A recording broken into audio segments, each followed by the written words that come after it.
Okay. Hi, everybody. So thank you so much for coming to us today and helping us practice for our national conference breakout session on host coaching. We're really excited, and we're going to do official introductions in a minute. So I'm trying not to be rude, but we're just going to hold off on that for a second. I'm going to ask that in the next day or so, if you're able to watch this, to please comment on the recording thread that you're going to get from either myself or from Kathy, and give us some feedback. As much as we love flowers and chocolates, we want to hear the critical feedback and know if anything prompted more questions or if anything was unclear, to please add it to the comments so that we can tweak it and make our presentations as awesome as possible. What do you think, Kathy? Anything else? I think that's great, but I do like chocolates. I know, right? I won't say no. Let's put it that way. All right. So let me share the screen. It's going to be a little bumpy when it comes to today's presentation versus what you're going to get at National Conference, because people with a whole lot more tech knowledge than me are going to be in charge of all the slides and everything. So here's that first slide. So the official title is Simple Steps to Strong Host Coaching to Drive Positive Results. I'll be your virtual consultant. Kathy's going to be your in-person. And so we hope that you're going to learn these practical steps for implementing host coaching into your business, establish key practices for building relationships with your hosts, learn the importance of host coaching and the impact that it can have on your business long term. So Kathy, I think from here, go ahead and start our recording so that you and I know how much time our portion takes. All these scenes details that y'all don't know about. All right. Are we good, Kathy? Awesome. Well, my name is Jennifer Levanduski. I'm an advanced director, and I've been with Pampered Chef for 5 years, but honestly have not started working my business with intention until about 2 years ago. I went virtual in March of 2016 and literally watched my sales triple and my team grow to 26 by the end of that year. I was a band director for 23 years, and when I finally linked that my hosts to the same concept of a beginner band student, this really hit home for me. I literally had to start by telling my students how to open their case or risk their expensive instruments falling to the floor. Teaching my hosts how to have a successful party is exactly the same concept. I need to teach them how to do everything from effectively inviting their friends to the party, interacting during the party, and then partnering with me to book future parties with their friends. I'm Kathy Cecil, and I've been with Pampered Chef for 21 years, and I'm a director. And one thing that I truly appreciate about my Pampered Chef business is that it has ridden the waves of all the different stages of my life, starting with being a stay-at-home mom with a 4 and a 1-year-old, moving to a different state, chauffeuring kids to different activities and supporting all of their events, to being empty nesters. Through it all, my Pampered Chef business has been right there alongside of me.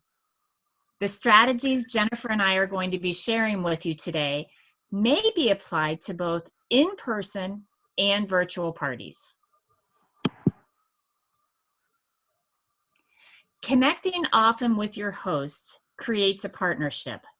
Together, you're planning an experience. Ensure a great party by working with your host every step of the way. If your host is happy and prepared, then you'll have happy guests and more bookings. 3 key ways to build relationships with your host is through that first point of contact, connecting with your host with the purpose to really get to know them, and continuing to build excitement and increase engagement. This partnership starts by establishing a connection with my host.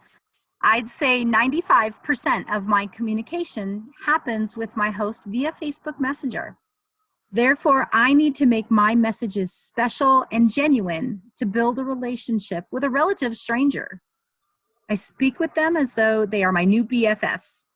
I use emojis and terms of endearment like hun and sweetie in my messages. I want to establish a rapport with her in a very genuine way. This way of speaking comes very naturally to me. I'll typically start a message to my host like, "Good morning, sunshine," or something similar. This communication starts from the moment she books her party. I will let her know when to be expecting my host packet and when she can expect to hear from me again. I'll say something like, "Thank you for booking your September party. I can't wait to spoil you. I'll be reaching out to you in mid-August to find out your party goals and to pick out your fun daily themes. Feel free to reach out to me before then if you have any questions." I always talk personally with my hostesses by phone at least once, usually twice. As soon as the hostess answers the phone, I always ask her if it's an okay time for us to talk. I have usually prearranged this time, either by phone, email, message, or at the party where she booked. But I still ask, I have her full attention for about the 10 minutes. During this call, I do follow the host coaching checklist that is on PC University to make sure I cover everything. But before I get to the meat and potatoes of my call, I want to establish a rapport with Jennifer. I start with getting to know my hostess by chit-chatting with her for a few minutes. I ask her about her family. Does she work outside the home? Her favorite Pampered Chef product. Just take an interest in your hostess and make that personal connection. Now that I'm 25, I do take notes. So the next time I'm able to say, "Hey, Jennifer hostess, how did Andrew's science fair project go?" Or, "How is coaching your daughter Sarah's soccer team going?" I want her to know that I am interested in what is going on in her life besides business. I believe this is why I have so many repeat hostesses, because our connection goes beyond the party. A couple of weeks before the party, I will message her again to make sure that she has received the host packet and to check on any outside orders. We then discuss customizing her party experience. I offer a list of 10 to 12 one-day themes from which she can choose 6 to build her party. Since she is the expert on her friend group, I want to know that what party themes suit them. Here's a pass-fail moment. I once found out after posting a week's worth of carnivorous recipes that the host and most of her guests were vegan. Answers help me customize the party and create my list of live videos to make the party experience truly special. I will ask the host questions that are listed on the slide to better help understand the desires of my host, but also to let her know that what I'm doing to make this extra special experience for her friends. Asking these in-depth questions also communicate that this will be unlike any other online experience that she may have had in the past and won't be as inclined to blow it off. I want her to know I mean business. After I have gotten to know the hostess a little more, I ask the host one very simple question. May I tell you how to have a successful party? In 21 years, I have never had a hostess tell me no. Once I have her permission, it's full steam ahead with hosting. Whether you've had 2 parties or 2,000 parties, you are the expert and know what it takes to have a successful party.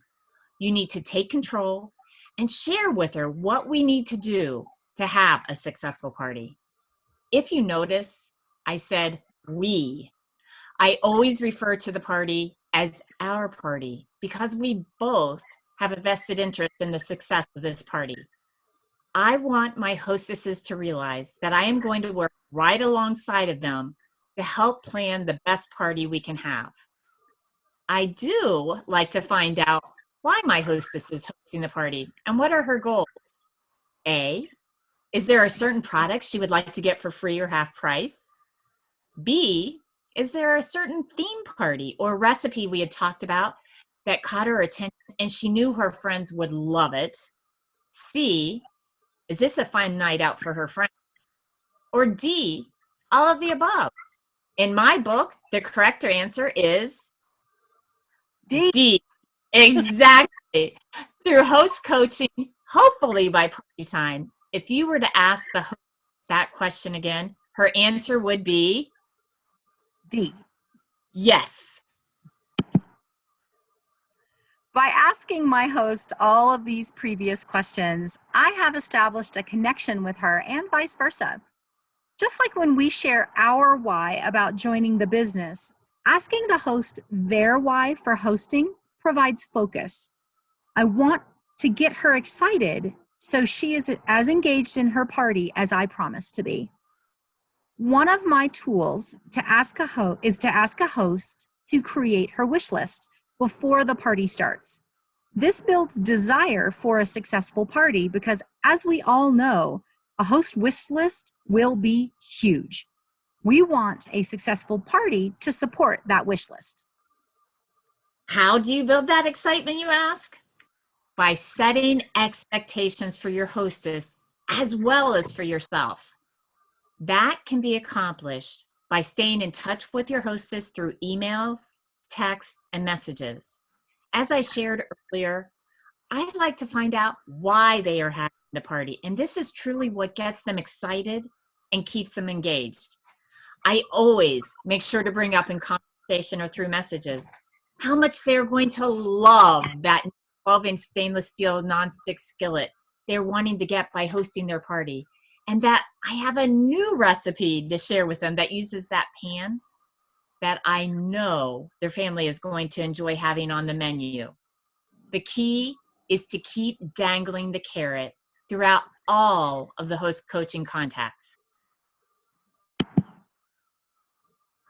A goal without a plan is just a wish. You must have a clear-cut plan for your host to follow. Now, Kathy and Jennifer are going to share the expectations they have for their host and how they set those expectations. Well, I explain to my hostesses that their main goal in the beginning of the party planning is to spread the word to all of their friends and family to save the date and to be sure and over-invite to our party. Typically, only a half to a third of the guests invited are able to make it. So I share with her that when she invites 40, we'll probably have about 10. I do tell her that I highly recommend that she calls, texts, emails, or private messages everyone right away and tell them to save the date and more information will be coming. Reaching out personally to each guest is better than a mass invite. It also tells her friends she values them and really wanted to invite them instead of just inviting everyone she knows in a mass message. After she contacts them with a save the date, I'll mail her paper invitations that she may send out to her friends with all of the details for the party, including the monthly guest special, bringing an adult guest who wasn't invited promotion from me, and how to place their order online if they can't attend. I also email her a copy of the invitation for those friends and family she communicates with via email or who don't live in the area. The number one concern I hear from potential hosts is the fear that their party will not be successful. To set her at ease, I continue this partnership with my host by clearly setting out the expectations she can anticipate from me, as well as what is needed from her. I do ask permission from her to share these expectations so she is on board. Prior to the start of the party, I will ask her to make that wish list. This starts to paint the picture of the level of party she will need to reach her goals. We start by collecting 5 orders from non-Facebook guests before the start of the show. I let her know that I will give her a special gift if she is successful. I provide the wording and a graphic for her to send via text or Facebook Messenger as an invitation to her guests. I encourage her to send this to a minimum of 40 friends, as well as posting it on her wall. That invitation might look as simple as, "Hi, Emily, I'm having a fun virtual Pampered Chef party right here on Facebook. We will get to see new products, learn recipes, and play games to earn free products. Would you like to be added to the group?" I tell her the guest list goal is 80 to 120 in the group for maximum success. As we all know, Facebook continues to make changes, and one of the most recent and critical changes I have to share with my host is that she and her guests have to click join group before they will start to see my posts. Gone are the days where a bunch of friends can be added to a group and automatically see my information. I must coach my host to follow up with the guests that she has added to make sure that they follow this critical step. I give her the wording and a graphic for this as well. I ask her to be active during the party, just as though the party were in her own home. I ask her to comment on every post with thoughtful tags, not just dropping 8 to 10 names in the comments, but using complete sentences that suggest a product for a friend who she believes would really benefit and that product would enrich that person's life. For example, "Mary, this breakfast sandwich maker would be perfect for John while he's in the dorm next fall."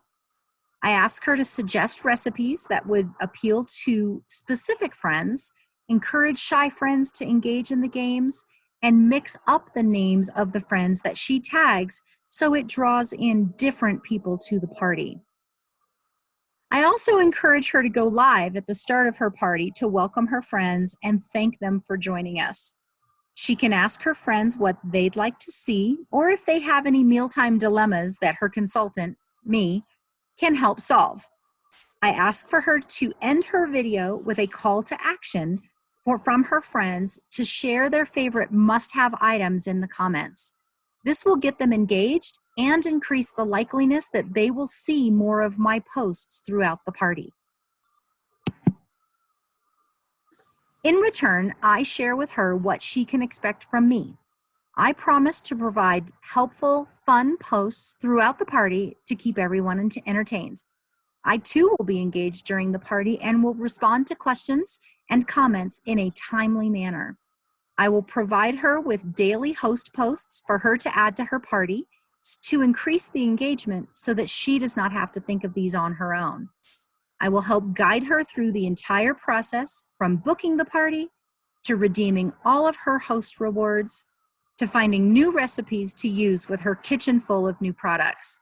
My responsibilities as a consultant do not end when the party does. Because this is our party, I share with the hostess what she can expect from me besides providing the invitations and setting up our party on my website. My commitment to my hostess is to help them plan the best party we possibly can have, and to have her friends comment to her after the party how much fun they had, and they were so glad she thought to invite them. Some ways I accomplish that is to help keep the excitement for the party for the guests and the hostess going before the party. I set up a Facebook event for our party, and I share with Jennifer, hostess, that not everyone checks their Facebook invites. So this is to be used only as a secondary means to invite.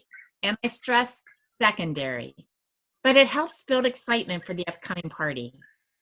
I post in the event different recipes, cooking tips, product videos, and if you haven't found them yet, Pampered Chef has a plethora of resources under marketing and imagery available for us to make us look like pros with what we post. I also like to post open-ended questions to encourage interaction on the Facebook event page. For instance, one of my favorite posts is comment below what appliance you use most in your kitchen. I then have a picture of the following choices: an oven, stovetop, microwave, toaster oven, grill, spouse, or a phone for takeout. This post usually gets some fun answers that a lot of the guests comment on. I will create the Facebook event, host in the event, interact with the guests in the event, but I also want Jennifer Hostess to be active in the event. We are a team, and there isn't enough team, so I need her help. I share with my hostesses that every time someone places an online order, I'm going to let her know. Giving her this rolling total of orders coming in before the party helps to keep her excited that even though she might have some friends who can't make it to the live party, they're still supporting her with outside orders. If there's a certain product that Jennifer Hostess is wanting for free from her party, I work with her to come up with a game plan to achieve that goal. I also use a tic-tac-toe game for each of my hostesses. I know a lot of consultants use something like this. The key, though, to creating your own tic-tac-toe is each square is very strategically placed. So Jennifer Hostess is going to have to invest some time into our party. For instance, to get a tic-tac-toe, they're going to have at least one of these items completed. 1 booking before the party, 12 buying guests, $300 in outside orders, or 2 bookings. We talk about the tic-tac-toe on that very first call, and I explain how this is going to help Jennifer Hostess earn even more free product from me, and they can start working on it right away. Every time we talk, whether it's by phone or message, I ask, hey, hostess, how is the tic-tac-toe going? And how many squares have you completed? I want to keep that front and center. I am a sucker for a good checklist and highly recommend you grab your cameras for this one. These bullets clearly define our responsibilities as consultants to provide effective communication and expectations with our hosts. So we give them a couple minutes to do that. Host coaching doesn't end when the party ends. Those that continue to coach after the party see higher sales. Jennifer and Kathy are now going to share how they host coach after the party and wrap it up. Very first phone call. I review the Life Tastes Great brochure. I share with them that we could always turn their party into our grand opening party. On my second call, I take time to answer their questions if they came up with any, and to see if they wanted to turn the party into their grand opening party. As I wrap up the party, I bring it up again. Jennifer Hostess, you saw how easy and how much fun you and your friends had at our party. If you had been the consultant tonight, you would have earned X amount of dollars. Are you ready to get started? The reason I follow these steps in this order is because I want to plant the seed with Jennifer Hostess of how easy it is to start a Pampered Chef business right from the very beginning of planning our party. Some hostesses need that time to let that possibility sink in and digest before they act. Throughout the party, I'll provide status updates on sales and bookings to help celebrate with the host to keep that excitement building, even though the host can log into the dashboard and find this out herself. I also inform her that when she has earned the kit credit coupon. Leading up to this point, I have already discussed the business opportunity with her at least twice, before the party starts and in the middle of the party action. I want to mention it at least one more time before she starts her checkout process so that I can enter her kit credit if she's using it. By mentioning the kit credit several times, I have been planting seeds along the way on how easy it would be for her to step into the recruiting role. consultant role. I also give her all of the bookings from the party to launch her own business. As a result, I am recruiting several of my hosts when following this formula of sharing the opportunity with them. When I am sitting down and talking with my hostesses after their party, I use the cooking show tally form in PC University to show the hostess where our party is right at this moment. I tell her, had been the consultant hosting our party, she would have earned X dollars. She saw how easy and fun it was, and is she ready to start her own PC business? Or some questions. I then sit, wait, and listen to see what she says. This is the hardest part, saying nothing, but it's probably the most important. After we have discussed that, I show her by collecting more outside orders where our party will go when she reaches the next two levels. I always encourage her to get more outside orders from those who couldn't make it at the last minute. I also enlist the help of those friends and family members who are milling around, the ones I'm talking about. They're all waiting to hear how she did. So I encourage them to try and help her by collecting some orders to help the hostess out even more. I encourage the hostess and her friends to use the online ordering link for our party for all additional outside orders. This makes everyone's life so much easier. We set a date for me to call to wrap up our party and get any additional catalog orders, as well as the hostess's order. I hold my grand prize drawings at 7 p.m., but keep the party open until midnight for these inevitable procrastinators. During those critical evening hours, I encourage my host to reach out to the active party participants who did not order via phone, text, or messenger to remind them that the party is closing that night. I let her know that by doing this, she could increase her benefits by 2 levels. I also ask her to finalize her order so I can submit the party the next morning so the guests are not waiting on their orders. One of the most important steps I take before closing a party is to verify with the host that all of the guests that chose to ship their orders to her are indeed local. This saves a huge amount of time and money to avoid an out-of-state order accidentally ending up on the host's doorstep. Once the party is submitted, I add a post informing the party that all of the orders have been turned in and will typically ship within 48 hours. I also let them know that I will pass along that information as soon as it happens.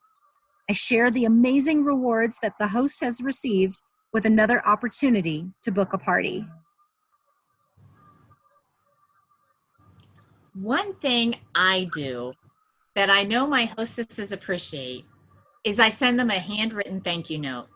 It just seems to brighten your day to receive a handwritten card versus the bills and junk mail that's usually in my mailbox.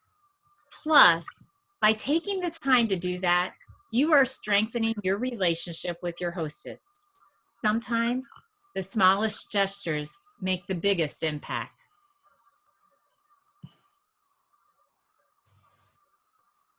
Right after my grand prize drawing, I post a sincere thank you to my host as well as all of the guests who participated in the party fun that week. Because I want this new friendship to continue with my host, I send a handwritten thank you card as well.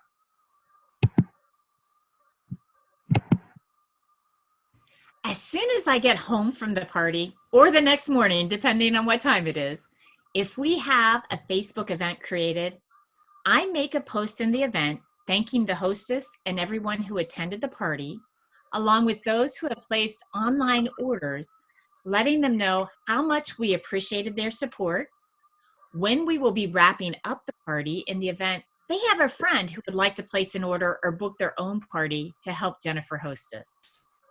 Once I know the hostess's order has shipped, I send an email to her letting her know her approximate delivery date. Within 2 to 3 weeks of product shipment for the guest, I do an out-of-the-box call which are customer care to everyone placed an order. On this call, I am thanking for attending the party or placing an online order, checking in to make sure all of their items arrive safely, answering questions about their products, ask if they would like to know about the current month special, or ask for a referral of friends and family who might need Pampered Chef or want to host their own party. I post a fun graphic in the party when the order has shipped, letting them know their delivery window and ask what they are most looking forward to from their order. I also ask them to please reach out to me as soon as possible if anything is less than perfect. I ask my host to post a picture of her delivery and comment with all of her new products so she can share with the group what she got. This is one last plug for the guests to book their own party too. Now, Kathy, go ahead and stop the time. Cheryl and anybody else who's listening to the recording, at this point in the session, it does go on to other practices, and we're going to be doing some stuff in the session. But that actually concludes the section that Kathy and I will be speaking. Cheryl, I don't know if you were able to think of any questions or if you want to give us some feedback here. Did everything seem like it flowed pretty well and was clear? Can you hear me okay? I can. Oh, wow. No, I thought it was great. It still gives me a few other ideas to reach out. Good. That's still kind of new. I want to hear that you have a takeaway, so that's really awesome. I don't want to put you on the spot and make you think too much. So if you think of anything, you are more than welcome to comment it whenever I post this recording. I'm going to go ahead and stop the recording from here. Somehow. Gotta love technology. Oh, for sure. Thank you so much.